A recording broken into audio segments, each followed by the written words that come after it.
Hello student, स्वागत है आपका अपने YouTube channel UP board classes पर।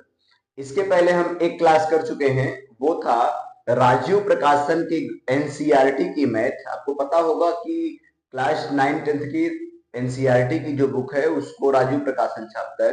राजीव प्रकाशन एनसीईआरटी बुक का एक अभ्यास पढ़ चुके हैं, अभ्यास 1.1 पूरा कर चुके हैं।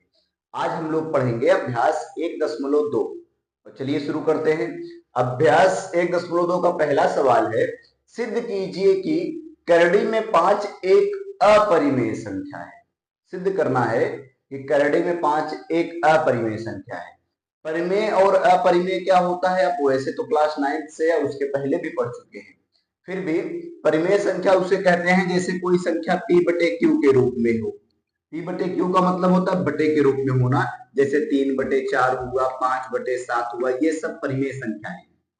बस ध्यान ये रखना है, ये हर जीरो ना, ये हर जीरो नहीं होना चाहिए, और साथ ही साथ में इस पर कोई उभयनिष्ठ गुणनखंड ना हो। उभयनिष्ठ गुणनखंड मतलब, उभयनिष्ठ गुणनखंड का मतलब क्या हुआ? उभयनिष्ठ गुणनखंड का मतलब हुआ जैसे 3 एका में 3, 3 दूना 6, ये तो कट गया, दोनों 3 से दोनों कट गए, ऐसा नहीं होना चाहिए। परिमेय संख्या, ये सब परिमेय संख्या है। चलिए हम सवाल पर आगे सवाल देखते हैं। कह रहा है सिद्ध कीजिए कि करड़ी में 5 एक अपरिमेय संख्या है। तो कैसे सिद्ध करेंगे? सिद्ध करने के लिए हम लोग पहले मान लेंगे कि करड़ी में 5 एक परिमेय संख्या है। परिमेय क्या होता है अभी आपको बताएं। पहले हम मानेंगे कि करड़ी में 5 एक परिमेय संख्या है, और फिर हम अपनी बात को गलत साबित करेंगे। पहले हम मानेंगे कि ये परिमेय है, और फिर अपनी ही बात को गलत साबित कर देंगे। जब अपनी बात को गलत साबित करेंगे तो इसका मतलब है कि हमने जो माना था वही गलत हो गया। बस सेम यही प्रोसेस चल रहा है सभी सवालों में। कैसे? पहले आप करेंगे हल। माना माना करड़ी में 5 बराबर a/b एक परिमेय संख्या है। एक परिमेय संख्या है। एक परिमेय, यहां भागे में इधर जाकर गुणा हो जाता है, तो जाएगा b करड़ी में या 5 या करड़ी में 5b बोल सकते हैं बराबर a। आगे हमारा प्रोसेस क्या होता है? दोनों पक्षों का वर्ग करने पर। तो करेंगे दोनों पक्षों का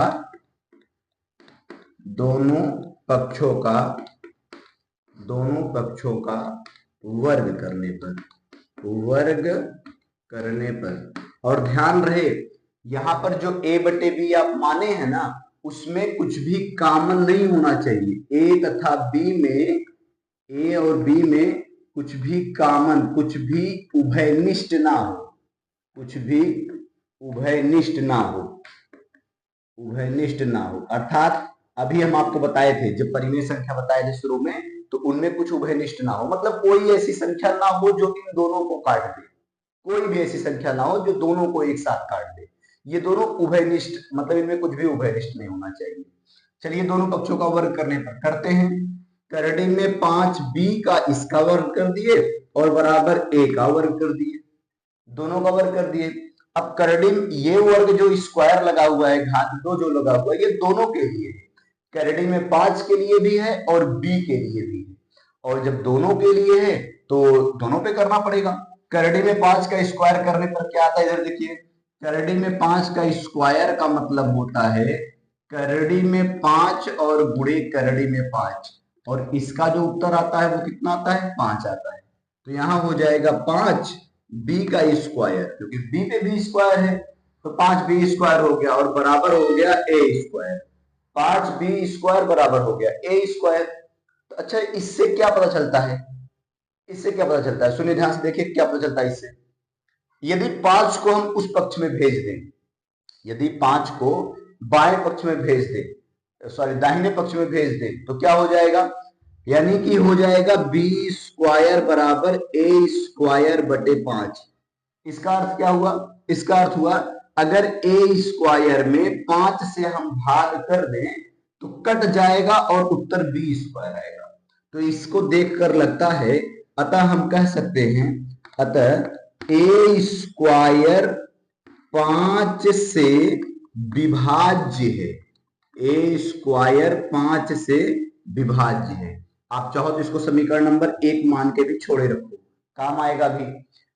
अतः ए स्क्वायर 5 से विभाज्य है, और जब ए स्क्वायर, इसीलिए जब ए स्क्वायर 5 से विभाज्य है तो ए भी 5 से कटेगा, ए भी 5 से कटेगा। इस लाइन को देख रहे हैं सर? ये कैसे आप कर सकते हैं? जैसे अगर 3 का स्क्वायर मतलब 9, 9 3 से मान लो विभाज्य है, 3 त्रिका 9, तो निश्चित रूप से 3 भी, जिसका स्क्वायर 9 था, ये 3 भी 3 से कट जाया करता है, 3 3 से कट गया। वही बात कह रहा है कि अगर ए स्क्वायर 5 से विभाज्य है तो ए भी 5 से कटेगा। अब आगे देख, इसको हम ऐसे भी लिख सकते हैं, ए बराबर 5c। सर ये कहां से लिख दिए? ये कैसे हो गया? ए बराबर 5c, ये c कहां से आया? क्या चीज है? आराम सुनिएगा। देखिए, जब हम कह रहे हैं ए 5 से कट जाएगा तो इसका मतलब है कि जो ए होगा वो 5 का कुछ गुना होगा, 5 से कुछ गुना होगा। ए जो होगा वो 5 से कुछ गुना होगा। 1 गुना भी हो सकता है, 2 गुना भी हो सकता है, 10 गुना भी हो सकता है, लेकिन 5 से कट, चूंकि ए 5 से कटता है तो ए जो होगा वो 5 का ही कुछ गुना होगा। और सी क्या है? जहां सी कोई पूर्णांक है, जहां सी कोई पूर्णांक है, पूर्णांक संख्या है। अब आप एक काम करिए, यही मान ए बराबर 5 से समीकरण नंबर 1 में रख दीजिए। चलिए आगे देखिएगा कैसे करते हैं। ए बराबर 5c को समीकरण 1 में रखने पर, समीकरण 1 में रखने पर, चलिए देखिए क्या होता है समीकरण 1 में रखने पर। ए बराबर 5c को समीकरण 1 में रख के देखिए, इधर देखिए ए की जगह हमको 5c रखना है, यहां पर रखते हैं। देखिए तो हो जाएगा 5b का स्क्वायर बराबर ए स्क्वायर, यही है समीकरण नंबर 1, और ए की जगह हमको 5c रखना है, तो हो गया 5b स्क्वायर बराबर ए की जगह रखोगे 5c, तो बन जाएगा 5c का स्क्वायर। ये आगे हो गया 5b का स्क्वायर बराबर, 5b का स्क्वायर बराबर हो जाएगा 5 बचे 25 और c का स्क्वायर। ये पूरा इसको हल करेंगे तो 5 का स्क्वायर 25 और c का स्क्वायर c स्क्वायर ही होगा। अब चाहो तो यहां से काट सकते हो, 5 एकम में 5 और 5 बचे 25, और ये आ गया b स्क्वायर बराबर 5c स्क्वायर। अच्छा आप ध्यान से अगर इसको देखेंगे, b स्क्वायर बराबर 5c स्क्वायर, तो इससे क्या पता चलता है? इससे पता चलता है ये तो बिल्कुल इसी के जैसा दिख रहा है। देखो 5b स्क्वायर 5c स्क्वायर बराबर a स्क्वायर बराबर b स्क्वायर। तो यहां से हम एक बात बोले थे, a स्क्वायर 5 से विभाज्य है, ऐसे यहां भी आप कह सकते हो कि b स्क्वायर 5 से विभाज्य है, b स्क्वायर 5 से विभाज्य है, तब b भी 5 से कटेगा, b भी 5 से कटेगा, b भी 5 से कटेगा। अब दोनों वाक्यों को ध्यान से देखो, a भी 5 से कटेगा, b भी 5 से कटेगा, और हम शुरू में बोले थे कि a और b में कुछ भी उभयनिष्ठ नहीं होना चाहिए, मतलब दोनों किसी एक संख्या से नहीं कटने चाहिए। हमने ही माना था कि ये परिमेय है और कोई भी उभयनिष्ठ इसमें नहीं होगा, लेकिन यहां हम देखते हैं कि खुद से उभयनिष्ठ निकल कर चला आया, कौन? 5 निकल कर चला आया, 5 से a भी कट जाएगा, 5 से b भी कट जाएगा, तो हमारी ही बातों का ये उलटफेर विरोधाभास हो रहा है। इसी को विरोधाभास कहते हैं। तो जो विरोधाभास हो सकता है तो आप लिख सकते हैं यहां विरोधाभास है। कैसा है? विरोधाभास, यहां पर विरोधाभास है। अतः हमसे गलती कहां हुई? हमसे गलती मानने में हो गई कि हमने a और b, a बटे b कड़ी में 5 को बराबर a बटे b परिमेय मान लिया। अतः जो है आप कह सकते हैं कि करड़ी में 5 एक अपरिमेय संख्या है, अपरिमेय संख्या है। हमसे जो गलती हुई थी हमने उसको सुधार लिया, पहले हमने अपनी बातों को गलत साबित किया, अब हमने उसको ठीक कर लिया। आप आराम से इसको नोट कर लीजिए, तब तक हम अगले सवाल पर चलते हैं। कीजिए कि 3 धन 2 करड़ी में 5, 3 धन 2 करड़ी में 5 एक अपरिमेय संख्या है। ये प्रश्न पहले वाले प्रश्न से भी ज्यादा आसान है। कैसे करेंगे देखिएगा। हल करते हैं। हम इसको मानेंगे, माना 3 धन 2 करड़ी में 5 एक परिमेय संख्या है, एक परिमेय संख्या है, एक परिमेय संख्या है। और जब परिमेय संख्या मान लेंगे तो ऐसे मानेंगे 3 धन 2 करड़ी में 5 बराबर a बटे b,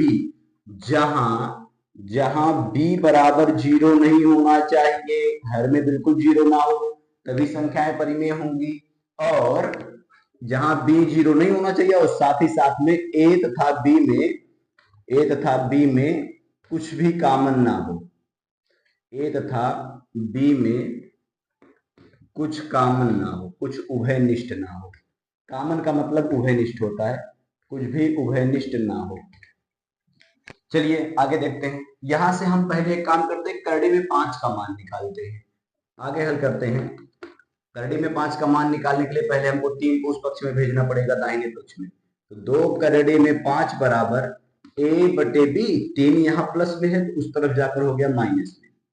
आप चाहो तो इसका बटे 1 करके एलसीएम ले लो, और बटे 1 करके एलसीएम लोगे तो इन दोनों का एलसीएम b एक्का में b, और b से b में भाग किए तो आया 1, और 1 का ऊपर गुणा किए तो आया a, और माइनस 1 से b में भाग किए तो आया b, और b का 3 में गुणा किए तो आया 3b। और हल करने पर क्या आता है, इधर देखिएगा 2 करड़ी में 5 बराबर आ गया a माइनस 3b, 3b और बटे b। हम 2 को भी उस पक्ष में भेज देते हैं, ये हो जाएगा करड़ी में 5 बराबर, करड़ी 5 बराबर 2 यहाँ गुणे में उधर जाकर भागे में, a माइनस 3b बटे, यहाँ b के साथ 2 हो जाएगा, 2b बटे में आया ना, 2 यहाँ से आकर के यहाँ बटे में हो गया। अब क्या बनकर आया, करड़ी में 5 बराबर a माइनस 3b बटे 2b।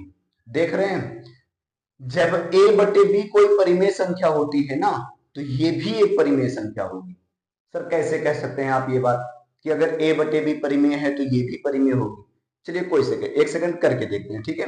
मान लीजिए, इधर देखिए, मान लीजिए कि a बटे b मतलब 2 बटे 3 है, a बराबर 2 है और b बराबर 3 है। मान लीजिए कि a बटे b का मतलब 2 बटे 3, a का मान 2 और b का मान 3 मान लिया हमने। चलिए एक काम करते हैं, इसमें रख के देखते हैं क्या ऐसे करने पर भी परिमेय आएगा। पहला है a माने 2 ऋण 3b, 3 का मतलब क्या हुआ, 3 ही रहेगा, और b का मतलब 3, ये हो गया 3 गुणे 3 बटे 2b, 2 का मतलब 2 अपनी जगह पर 2 ही है, और b का मतलब क्या है, यहां से 3, ये हो जाएगा 2 ऋण 3 त्रिक 9 और बटे 3 दूना 6, 2 में से 9 गया तो -7 और बटे 6। ये देखिए ये भी परिमेय आ गया। क्या मतलब हुआ इसका, -7 बटे 6 भी परिमेय आया, तो ये भी एक परिमेय संख्या होगी अगर a बटे b परिमेय है। तो परिमेय संख्या किसके बराबर है, करड़ी में 5 है? ऐसा संभव नहीं है। क्यों? क्योंकि करड़ी में 5 एक अपरिमेय संख्या है। जस्ट इसके पहले वाले सवाल में अभी हम लोग उसको हल किए थे, बताए थे कि करड़ी में 5 क्या है, अपरिमेय संख्या है, और ये क्या है, एक अपरिमेय संख्या है। यहां भी विरोधाभास हो रहा है अपनी बातों का, और जब विरोधाभास हो रहा है अपनी बातों का तो हम कह देंगे कि हमसे गलती हुई मानने में। अतः क्या हम लिखेंगे, ये जो है, ये करड़ी में 5 जो है ये एक परिमेय संख्या है, ये अपरिमेय संख्या है, ये एक अपरिमेय संख्या है, ये कभी बराबर नहीं हो सकता a माइनस 3b बटे 2b के। क्यों नहीं हो सकता, क्योंकि ये एक परिमेय संख्या है, ये एक परिमेय संख्या है, ये परिमेय संख्या है, ये अपरिमेय संख्या है। अतः हो रहा है क्या, विरोधाभास। विरोधाभास, विरोधाभास का मतलब विरोध होना अपनी ही बातों का, विरोधाभास हो रहा है। अतः बोल सकते हो कि 3 धन, हमसे गलती कहां हुई, मानने में, 2 करड़ी में 5 एक कैसी संख्या है, अपरिमेय है। जैसा बोला था वैसा हमने प्रूफ कर दिया है कि ये एक अपरिमेय संख्या है। आप इसको आराम से नोट कर लीजिए। तो सवाल नंबर 3 शुरू करते हैं, ठीक है। सवाल नंबर 3 क्या कहता है, देखिएगा, सिद्ध कीजिए कि निम्नलिखित संख्याएं अपरिमेय हैं। सेम टू सेम सब वही सवाल है, जैसा कि आपको पहला बताया गया, जैसा कि आपको दूसरा बताया गया, सब बिल्कुल वैसे ही सवाल है, कोई परिवर्तन नहीं है। इसमें बस आपको बटे देख के थोड़ी घबराहट होती है। बच्चे जो हैं 10 10th क्लास तक की समस्या विशेषकर यही है कि दशमलव दिख जाए, बटे में दिख जाए, करड़ी में दिख जाए तो परेशानी बढ़ जाती है पहले ही। ठीक है, तो आगे देखिए क्या है, सिद्ध करते हैं हम लोग बारी बारी, एक एक पहले पहला करते हैं, फिर ब्लैक बोर्ड को साफ करके फिर बाकी दोनों करते हैं। ठीक है, देखिए माना, अब अगर पहले की तरह आपको सवाल थोड़ा तेज हो तो परेशान नहीं होंगे, बिल्कुल पहले की तरह सेम प्रोसेस हो रहा है। माना माना 1/करड़ी में 2 बराबर b/a। सर b/a क्यों कर दिया, अभी तो आप a/b कर रहे थे, करड़ी में 5 नहीं है, करड़ी में 2 है, सॉरी। ठीक है, b/a, तो a/b कर रहे थे भाई, a/b बोलो, b/a बोलो, x/y बोलो, z/k बोलो, कोई फर्क नहीं पड़ता उससे। तो इसको आप मान लिए b/1 एक परिमेय संख्या है, भी उभयनिष्ठ ना हो, कुछ भी उभयनिष्ठ ना हो। ठीक है, आगे देखते हैं, हमने इसको परिमेय मान लिया तो कुछ भी उभयनिष्ठ ना हो। देखिएगा 1/करड़ी में 2 बराबर हो जाएगा b/a। आप एक काम करिए, एक उधर भेजिए तो ये हो जाएगा a/करड़ी में 2 बराबर b, और अगर आप चाहते हैं b को उस तरफ भेजिए और करड़ी में 2 को दाहिने तरफ भेजिए, b को बाएं ले आइए, ये हो जाएगा a/b बराबर करड़ी में 2। देख रहे हैं इसको ध्यान से, हम क्यों b/a लिए थे, क्योंकि अब आराम से a/b बराबर करड़ी में 2 हो गया। पहला सवाल कैसा था, पहला सवाल था a/b बराबर करड़ी में 5, कोई परिवर्तन नहीं आया, बस करड़ी में 2 और वहां करड़ी में 5, इसके अलावा कोई अंतर नहीं है। चलिए हल करते हैं। दोनों पक्षों का वर्ग करने पर आप एक काम करिए, लिख सकते हैं a बराबर, b को उधर ही रहने दीजिए, b को भेजिएगा, तो a बराबर हो जाएगा करड़ी में 2b, दोनों पक्षों का वर्ग करने पर, दोनों पक्षों का वर्ग करने पर, दोनों पक्षों का वर्ग करने पर, चलिए करते हैं। ये हो जाएगा a का स्क्वायर बराबर करड़ी में 2 गुणे b का स्क्वायर, ये हो जाएगा a स्क्वायर बराबर, ये करड़ी में 2 का स्क्वायर 2 हुआ, 2b स्क्वायर। क्या पता चलता है इससे, a स्क्वायर बराबर 2b स्क्वायर का मतलब क्या है कि जो a स्क्वायर है वो 2 से कट जाएगा। फिर कैसे ये बोल सकते हैं आप, लोग इधर लाओ ना, तो ये हो जाएगा a स्क्वायर, यहां गुणे में यहां आ जाएगा, भागे में बराबर हो गया 2b स्क्वायर। देखो यही तो कह रहे हैं कि अगर a स्क्वायर में 2 से भाग करोगे तो कट कर b स्क्वायर उत्तर आएगा, मतलब a स्क्वायर 2 से विभाज्य है, a स्क्वायर 2 से विभाज्य हो गया। तो हम इस लाइन को लिखने से पहले लिख देते हैं डायरेक्ट कि a स्क्वायर जो है b से, a स्क्वायर 2 से विभाज्य है, a स्क्वायर 2 से विभाज्य है, और जब a स्क्वायर 2 से विभाज्य होगा तो a भी 2 से विभाज्य होगा। अतः आगे लिखेंगे, अतः a भी 2 से विभाज्य है, a भी 2 से विभाज्य है। ठीक है, अब a 2 से विभाज्य हो गया, आप इसको समीकरण नंबर 1 मान के छोड़ दीजिए। जब a 2 से विभाज्य है तो हम लिख सकते हैं a बराबर 2c। ये कहां से सर, पहले ही सवाल में भी समझाए हैं कहां से, इसका मतलब है जब a 2 से कटता है तो मतलब a के अंदर 2 का कुछ गुना है। जैसे अगर मान लीजिए यहां 2 रखोगे तो 2 दूना 4 बन जाएगा, तो a का मान 4 होगा, तभी तो 2 से कटता है। a 2 से कटता है तो c की जगह 3 रख दो, 3 दूना 6, जब 3 दूना 6 हुआ तो 6 2 से कटता है ना, तो इसीलिए c, जहां c कोई पूर्णांक है, जहां c कोई पूर्णांक है, c कोई पूर्णांक है, जहां c कोई पूर्णांक है। आगे देखिएगा, अब यही मान जो a बराबर 2c है समीकरण नंबर 1 में रख दो, a बराबर 2c, a बराबर 2c समीकरण 1 में रखने पर, समीकरण 1 में रखने पर, तो जब a समीकरण 1 में रखेंगे तो ये क्या हो जाएगा, समीकरण 1 यहां पर है, a स्क्वायर बराबर 2b स्क्वायर, a स्क्वायर बराबर 2b का स्क्वायर रखो समीकरण 1 में, a की जगह पर 2c, 2c का स्क्वायर बराबर 2b का स्क्वायर, 2 दूना 4c का स्क्वायर बराबर 2b का स्क्वायर, 2 1 में 2 और 2 दूना 4, यहां से काट सकते हैं। नहीं काटना आता, 2 को इधर लेके आइए, भागे में हो जाएगा, तो तब भी आप आराम से काट सकते हैं।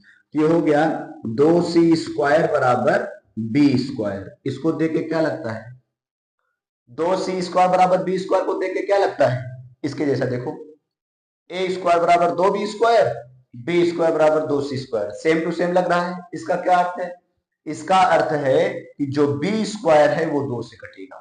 अतः b स्क्वायर 2 से विभाज्य है, 2 से विभाज्य है, और जब 2 से विभाज्य b स्क्वायर है तब b भी 2 से कटेगा, b भी 2 से कटेगा।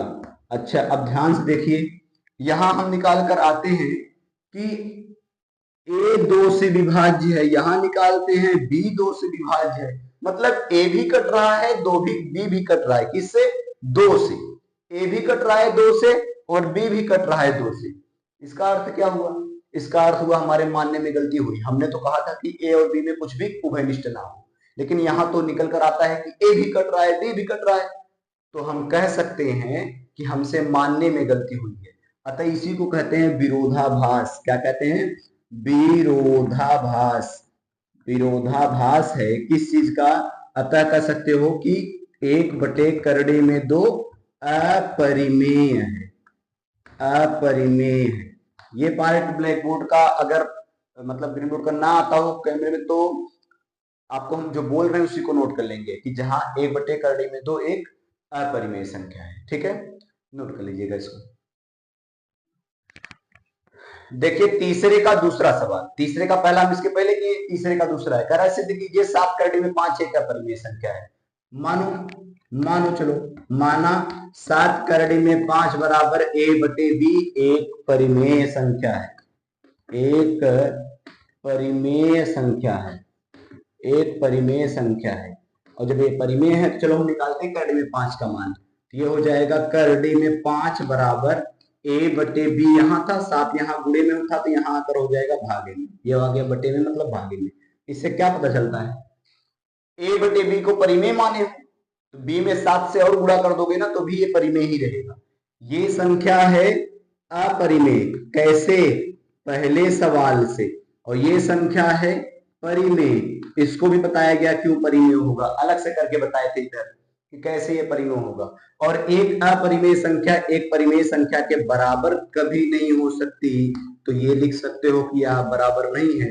यहां पर भी क्या हो रहा है, विरोधाभास, यहां पर भी विरोधाभास हो रहा है।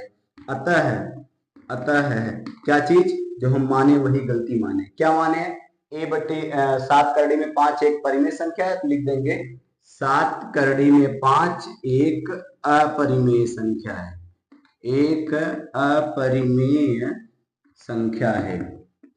ये हो गया, ठीक है। अगर ये सवाल थोड़ा तेज हो या जल्दी लिखे हो तो आप चाहो तो स्पीड कम भी कर सकते हो। अगर ये समझ में आ गया हो तो कोई समस्या नहीं, क्योंकि पहला सवाल और दूसरे सवाल से सब मिलता जुलता है, कोई सवाल बड़ा नहीं है, तो आप नोट कर लीजिएगा इसको।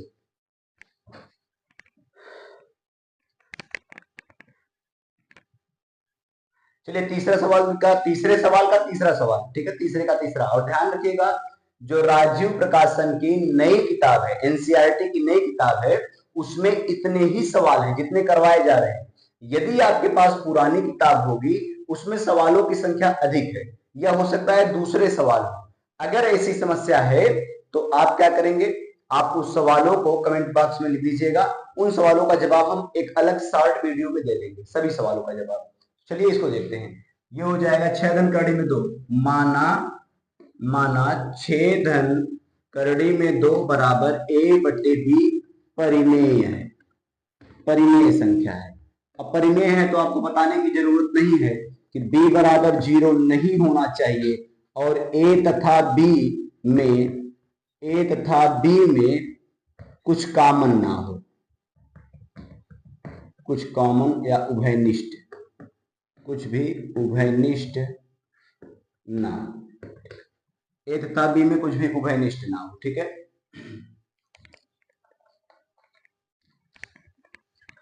ए तथा बी में कुछ भी उभयनिष्ठ ना हो। निकालते हैं करड़ी में 2 का मान यहाँ से, ये 6 को उधर भेज दीजिए। करड़ी में 2 बराबर ए बटे बी, यहाँ प्लस का 6, यहाँ जाकर माइनस का 6, तुरंत आप बटे 1 करिए, इसका ले लीजिए एलसीएम, एलसीएम आया बी, बी से बी कट गया, बचा 1, 1 का ऊपर गुणा किए तो आ जाएगा केवल ए, माइनस 1 से बी में भाग करोगे तो आएगा बी, और बी का जब 6 में भाग गुणा करोगे तो हो जाएगा 6b।